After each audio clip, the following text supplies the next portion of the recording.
이사야 선지자는 이사야, 예레미야, 다니엘, 에스겔과 같이 구약 성경에 나오는 4명의 4대 선지자 중에 한 사람입니다.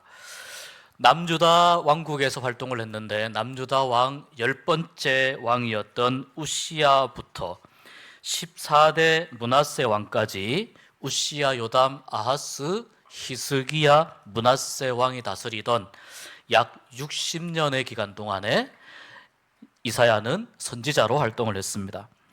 이사야가 활동을 시작할 때 북이스라엘에는요 여로보암 2세가 다스리고 남유다에는 우시야가 다스리고 있었습니다. 시대적인 역사적 배경을 잠시 보면 이 시기에 이제 그 이집트, 애굽은 왕조가 바뀌면서 내부적인 문제에 좀 집중을 하게 되면서 외세 확장에는 영향을 눈돌릴 관심이 없었습니다. 또 북쪽에 있었던 아시리아도 당시에 내분으로 국내 문제를 수습하는 데에 신경을 많이 씁니다. 남쪽의 애굽과 북쪽의 아시리아 사이에 이 북이스라엘과 남유다가 끼어 있는데 이 두 나라가 이제 이 두 강대국이 내치에 신경 쓰는 틈을 타서 정치 경제적으로 번영을 많이 누리게 되었습니다. 국력은 확장되었으나 그러나 이 시기에 오히려 종교적으로 도덕적으로는 타락한 모습을 보여줍니다. 자, 이러한 시절이 이제 지나면서 아수르가 조금씩 내부의 문제를 수습을 하고 다시 외연을 확장하기 시작합니다. 정복 전쟁을 시작을 하게 되면서 이 아수르가 남쪽으로 내려오는 데 있어서 가장 신경을 써야 했던 아람과 북이스라엘이 동맹을 맺습니다. 이 북이스라엘과 아람이 아수르에 대항을 하는데 남유다는 오히려 친아수르 정책을 펴게 됩니다. 그래서 그 상황 가운데에서 북이스라엘과 남유다 사이에 전쟁이 일어납니다. 북이스라엘과 아람이 왜 너네는 아수르 편을 드느냐 이러면서 전쟁을 싸움이 일어나는데 이 상황 가운데에서 오히려 아수르가 남유다를 도와주는 형국이 됩니다. 이런 와중에 아수르에 대항했던 아람이 멸망을 하게 되고 곧이어 북이스라엘도 BC 721년에 멸망을 하게 됩니다. 그리고 아수르가 남유다까지 공격해 들어왔으나 그러나 하나님께서 위기 가운데 건져주셔서 이 위기를 극복하게 됩니다. 얼마간의 시간이 더 지나서 이 아수르가 이제 북이스라엘 함락시킨 후에 또 애굽도 보니까 아수르가 자꾸 위쪽에서 점점 커지니까 애굽도 이게 신경이 안 쓰일 수가 없습니다. 그래서 애굽도 내부 정리를 잘 마친 후에 외연을 다시 확장하면서 이제 아수르와 이 애굽 사이에 또 대결 구도가 형성이 됩니다. 그러던 중에 아수르가 동쪽에서 새롭게 확장하는 바벨론이라고 하는 이 나라의 급부상으로 인해서 이 바벨론과 아수르 사이에 힘겨루기가 이어지면서 아수르가 조금씩 밀리는 모양새가 만들어집니다. 자, 이 틈을 타서 늘 강대국 사이에 끼어 있는 작은 나라들은 항상 이런 틈을 타야 됩니다. 이 틈을 타서 남유다 왕의 히스기야가 친애굽 정책을 펴서 아수르를 대적합니다. 아수르에 대항하게 됩니다. 그러니 아수르가 또 기분이 나쁩니다. 바로 군대를 이끌고 남유다를 공격해 오는데요. 이때 남유다를 공격해 왔을 때 예루살렘을 포위까지 하면서 거의 나라가 무너질 직전까지 그렇게 갑니다.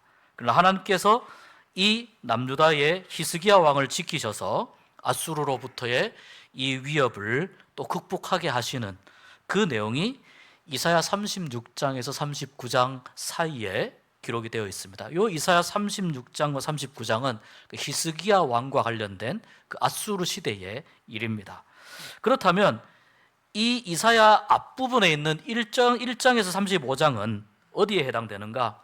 북이스라엘이 아직 멸망하지 않았고 그 시기에 해당이 됩니다.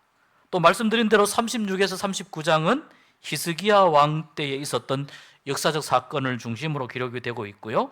40장에서 66장 마지막 장은 이 아수르의 공격을 잘 막아내었지만, 그러나 아수르보다 더 큰 강대국 바벨론이라고 하는 큰 강대국에 의해서 결국 남유다가 멸망하고, 그 후에 이 남유다를 어떻게 하나님이 회복시키실 것인가에 관한 내용들이 이 후반부에 기록이 되어 있습니다.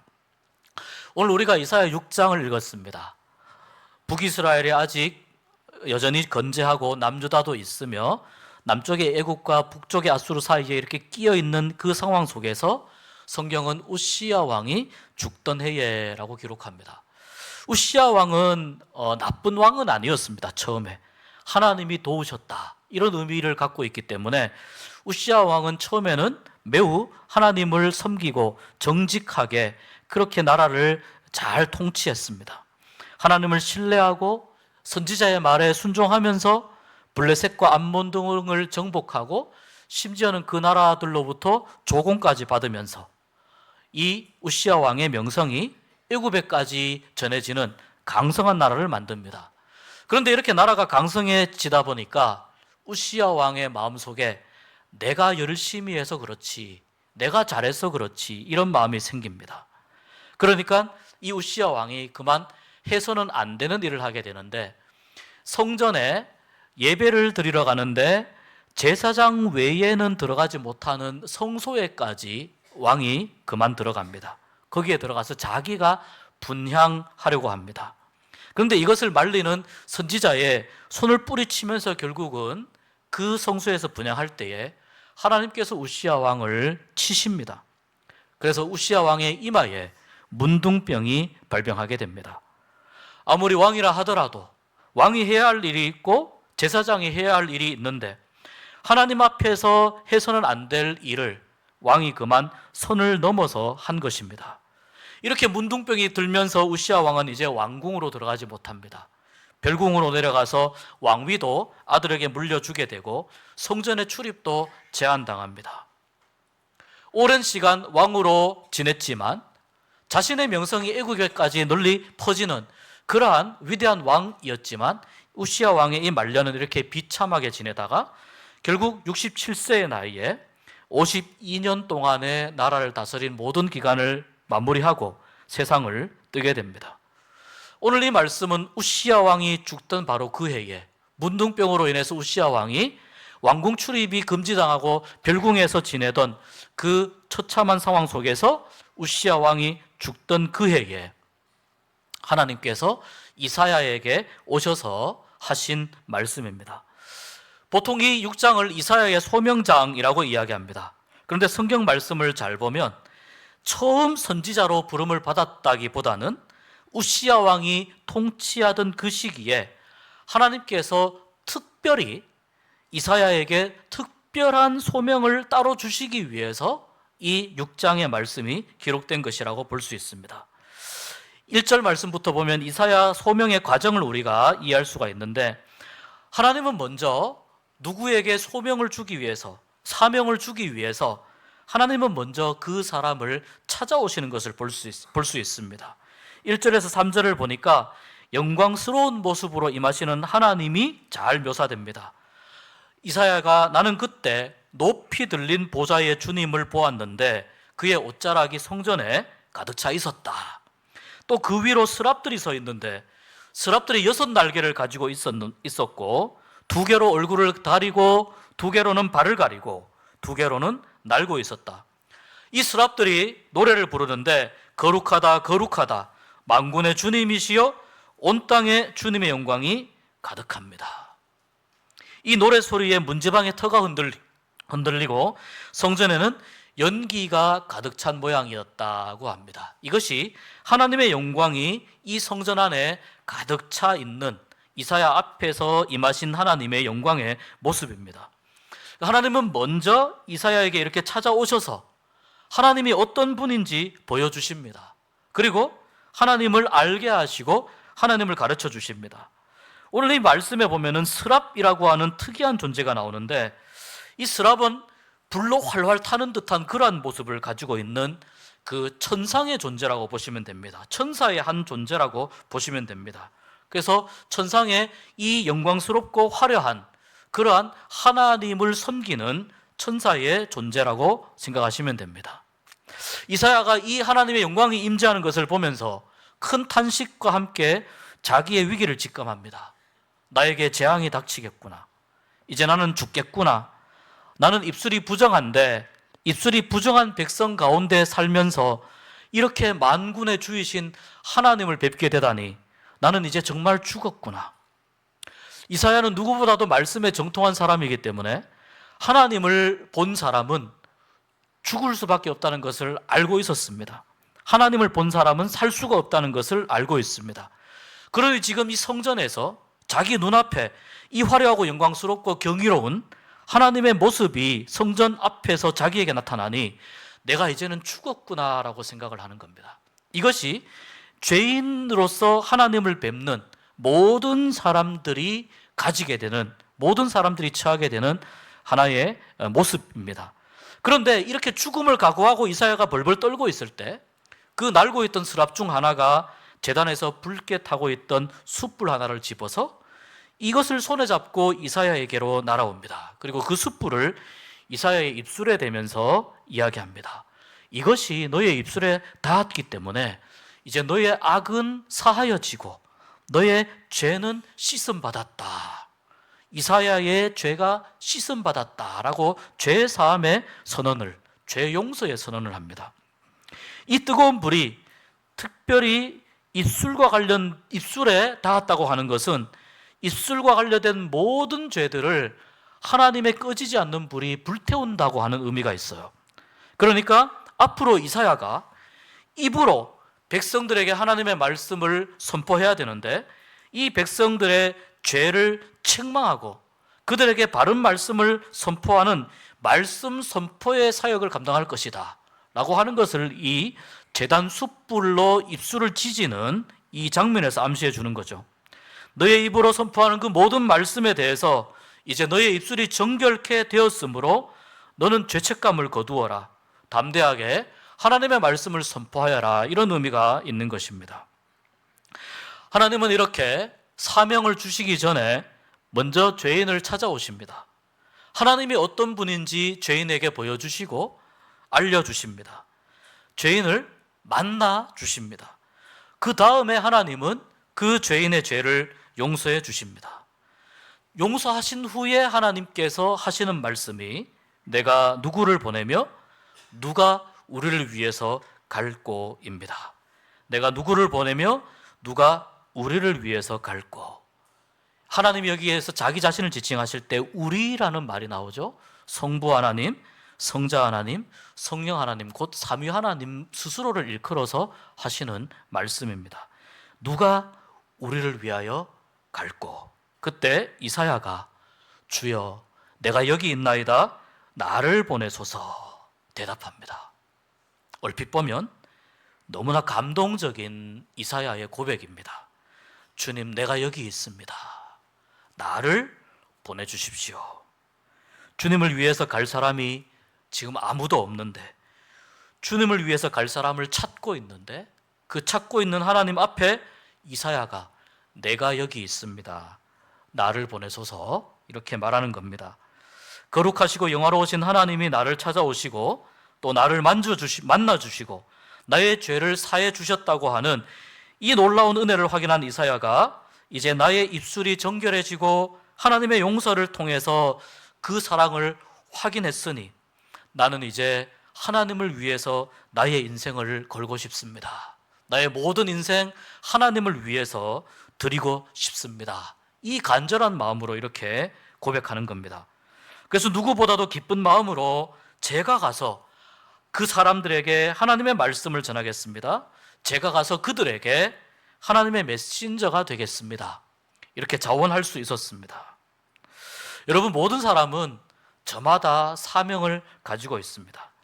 그런데 하나님이 모든 사람들에게 사명을 주실 때 먼저 찾아오셔서 하나님이 누구이신지 가르쳐 주십니다. 그 후에 하나님이 그 사람을, 죄인을 만나 주십니다. 우리에게도 마찬가지입니다. 하나님이 우리에게 먼저 찾아오셔서 우리를 만나 주십니다. 죄인인 우리를 만나 주시고 우리의 죄를 용서하신 후에 우리가 해야 할 사명, 무슨 일을 해야 할 것인지 그 사명을 주시는 것입니다.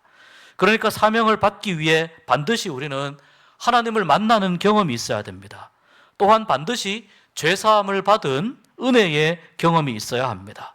그 후에 하나님의 일을 감당할 수 있는 것이 이 이사야 6장에서 가르쳐주는 사명, 이사야의 소명장, 이사야의 사명을 받는 하나의 원리라고 볼 수 있습니다. 교회에서의 봉사, 교회 밖에서의 섬김도 마찬가지입니다. 거듭남의 구원, 거듭남의 경험, 즉 만남과 죄 용서의 경험이 있고 나서야 우리는 여러 가지 다양한 섬김들, 이를테면 교사라든지 구역장이라든지 찬양대라든지 또 재직의 직분을 임명받는다든지 여러 가지 다양한 봉사에 임할 수 있는 것입니다. 이사야가 주여 내가 여기 있습니다, 나를 보내소서 이렇게 대답한 말에 대해서 하나님이 하시는 말씀을 보면 조금 이상한 부분을 볼 수 있습니다. 9절과 10절에 보니까 너는 백성에게 가서 말하되 너희가 듣기는 들어도 깨닫지 못할 것이요 보기는 보아도 알지 못하리라. 또 이 백성의 마음을 둔하게 하여 그들의 귀가 막히고 그들의 눈이 감기게 하라. 염려하건대 그들이 눈으로 보고 귀로 듣고 마음으로 깨닫고 다시 돌아와 고침을 받을까 하노라. 하나님의 말씀이, 지금 이사야에게 하시는 말씀이 조금 이상합니다. 이러한 의미입니다. 너희는 듣는 것을 들어라. 그러나 깨닫지는 못할 것이다. 너희는 볼 수 있는 것을 보아라. 그러나 알지는 못할 것이다. 듣지만 깨닫지 못하여야 하고 보고 있지만 알지 못하여야 한다. 이런 의미입니다. 왜 하나님께서 이사야를 불러서 죄 용서하시고 누가 우리를 위해서 갈고 그렇게 찾으신 이후에 이사야의 이 말을 듣고 이렇게 말씀하셨을까요? 이사야가 나가서 만나야 될 이 백성들, 하나님의 백성들의 영적인 상황 때문에 그렇습니다. 하나님은 지금 이 백성들이 매우 완악하다고 보고 계십니다. 이 백성들은 지금 어떤 마음을 가지고 있느냐? 하나님의 말씀을 듣지 않기로 작정하고 있습니다. 그들은 이미 하나님의 말씀이 선포되기도 전에 마음의 문을 닫고 내가 어떤 말씀이든지 나는 듣지 않겠노라, 그렇게 단호하게 강력하게 결론 내리고 있었습니다. 이들은 죄악의 눈이 밝고 거짓의 귀가 열린 사람들이었기 때문에 이 하나님의 거룩한 말씀을 듣고도 깨닫거나 뉘우칠 수가 없었던 것입니다. 그러니 이사야에게 네가 아무리 선포하여도, 그 사람들에게 보내시면서 네가 아무리 선포하여도 너의 말을 듣고 백성들이 돌아오지 않을 것이다 라고 하는 것을 하나님께서 미리 가르쳐 주시는 것입니다. 선포를 하여도 듣지 않는 백성들에 대해서 당황하지 말아라, 놀라지 말아라. 그러나 너는 선포하여라. 선지자가 경험하는 패러독스입니다. 이 말은 신약 성경에서 두 군데 인용이 됩니다. 첫 번째 마태복음 13장 13절에서 15절에 예수님께서 이 말씀을 그대로 인용하시는데 같이 읽어보겠습니다. 그러므로 내가 그들에게 비유로 말하는 것은 그들이 보아도 보지 못하며 들어도 듣지 못하며 깨닫지 못함이니라. 이사야의 예언이 그들에게 이루어졌으니 일렀으되 너희가 듣기는 들어도 깨닫지 못할 것이요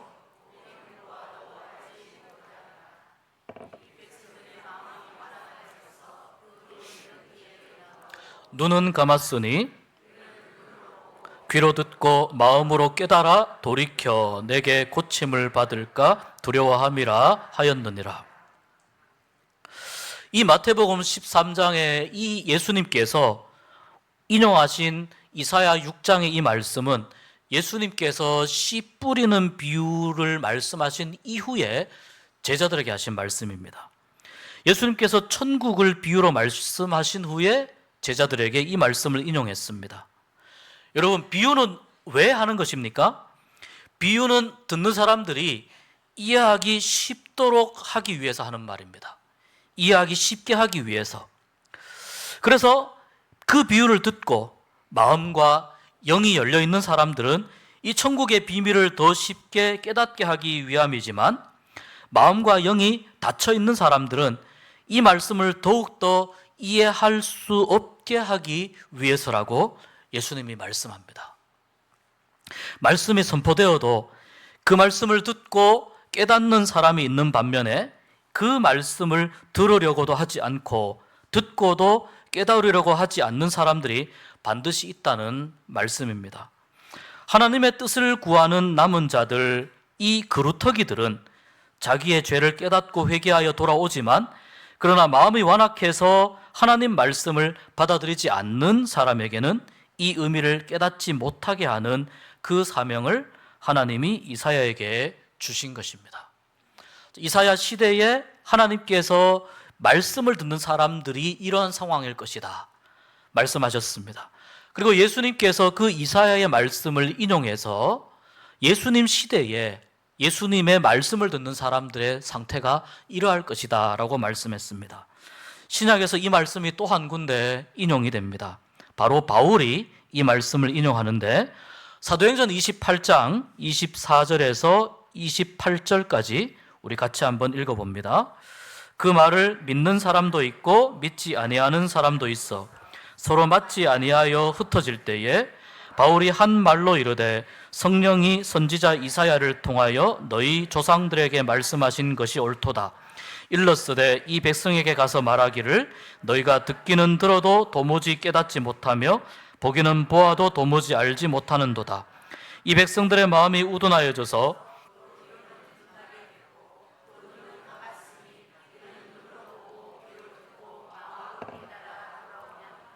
고쳐줄까 함이라 하였으니, 그런즉 하나님의 이 구원이 이방인에게로 보내어진 줄 알라.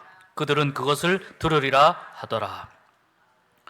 이 사도행전 28장의 말씀은 바울이 이제 로마로 호송이 된 이후에 로마에서 살 때에 바울이라고 하는 사람이 로마에 잡혀왔다는 소문을 듣게 됩니다. 그리고 바울은 유대인들, 로마에 살고 있는 유대인들을 많이 자기 집으로 초청을 했습니다.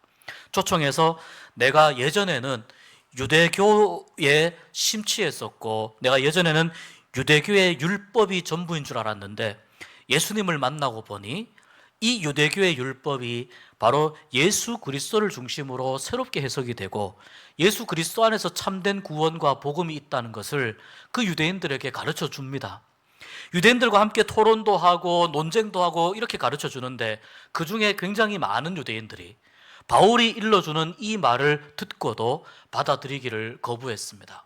그래서 바울이 이 이사야 6장의 말씀을 인용해서 너희들이 듣기는 들어도 깨닫지 못하고 보기는 보아도 알지 못한다 라고 이들에게 이야기하고 있는 것입니다. 유대인들은 이 말을 듣고 받아들이지 못했지만, 그러나 놀랍게도 이방인들은, 로마에 살고 있었던 다른 유대인들 말고 다른 이방인들은 오히려 이 복음을 받아들이게 되었다는 바울의 이야기입니다. 하나님은 하나님이 선택하신 사람을 통해서 말씀을 선포하십니다. 그런 그 말씀을 듣고 모든 사람들이 그 말씀의 의미와 뜻을 다 이해하는 것은 아닙니다. 오히려 어떤 사람들은 그들이 깨닫고 돌아오는 것을 경계하시기도 합니다. 왜냐하면 하나님께서 그들을 심판하시기로 이미 작정하셨기 때문입니다. 그래서 오늘 10절 말씀에 이 백성의 마음을 둔하게 하며 그들의 귀가 막히고 그들의 눈이 감기게 하라고 이사야에게 말씀했습니다.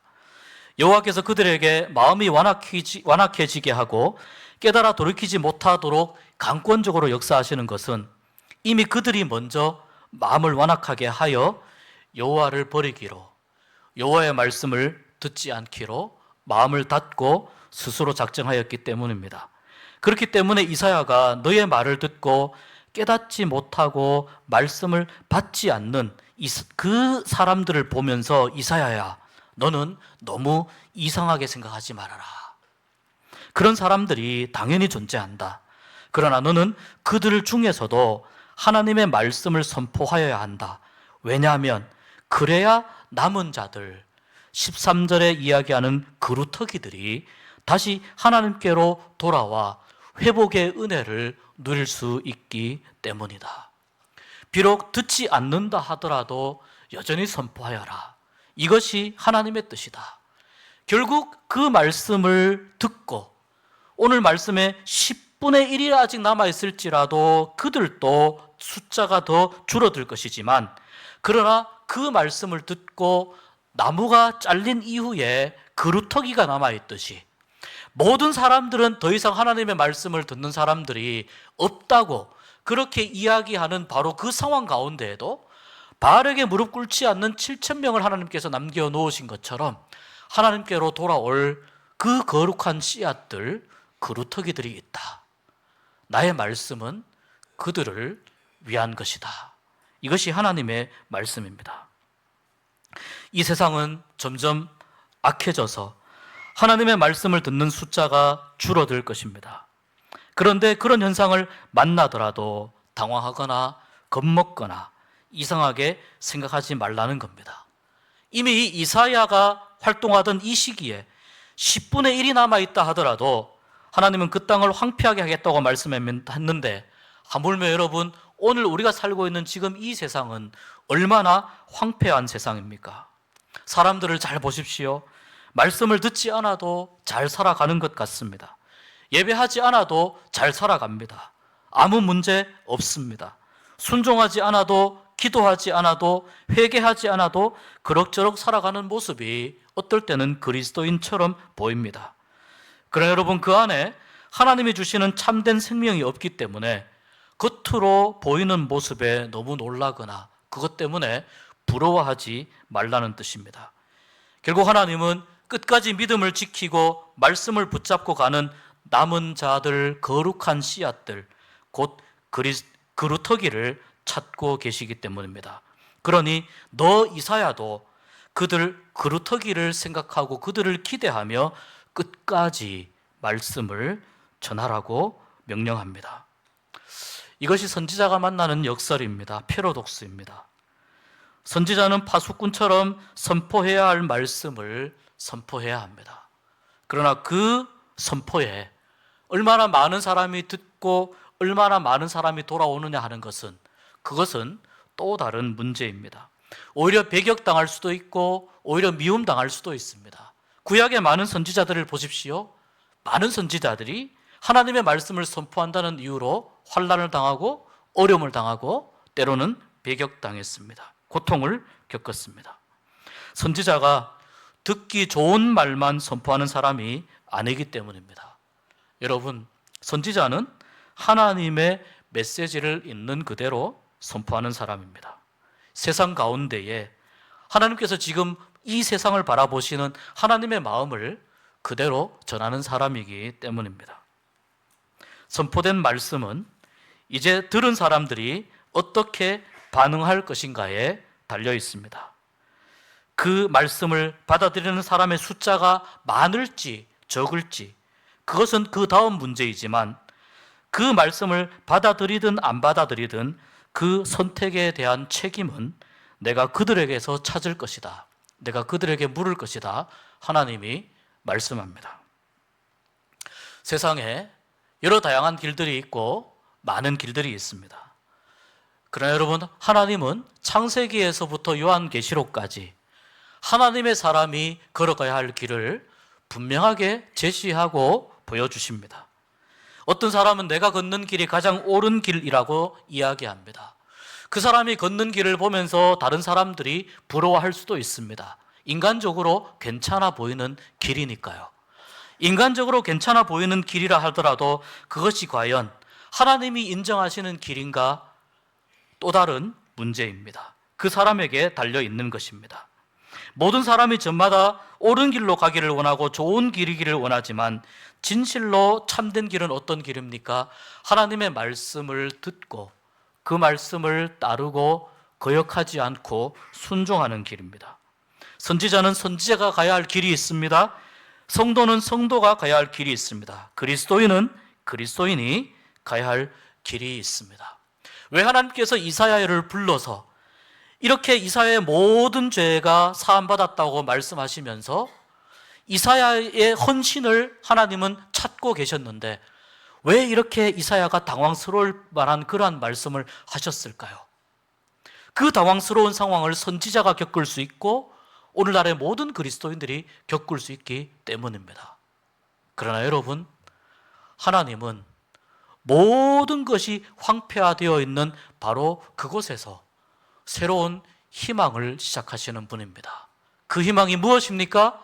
끝까지 하나님의 말씀을 붙잡고 하나님의 말씀을 따라서 걸어가기로 작정하는 거룩한 씨앗들, 그루터기들이 선택한 길, 그 길이 바로 하나님께서 새롭게 시작하시는 희망에 참여하게 될 것입니다.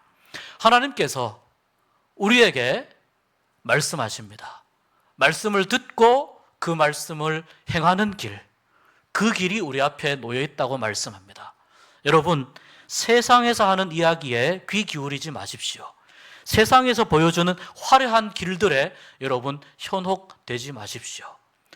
처음은 화려해 보이고 멋지고 아름다운 길처럼 보이지만 그 길의 마지막은 지옥불이 기다리고 있습니다. 그러나 여러분, 하나님께서 말씀하시는 길, 말씀을 붙잡고 걸어가는 이 길은 비록 때로는 고난이 찾아오는 것 같고 때로는 구불구불 돌아가는 것 같고 때로는 내 마음대로 되지 않는 것 같지만 그 길의 마지막에서 하나님께서 두 팔 벌려서 우리의 영원한 안식을 위해 상급을 준비하시면서 우리를 기다리고 계신 줄로 믿습니다.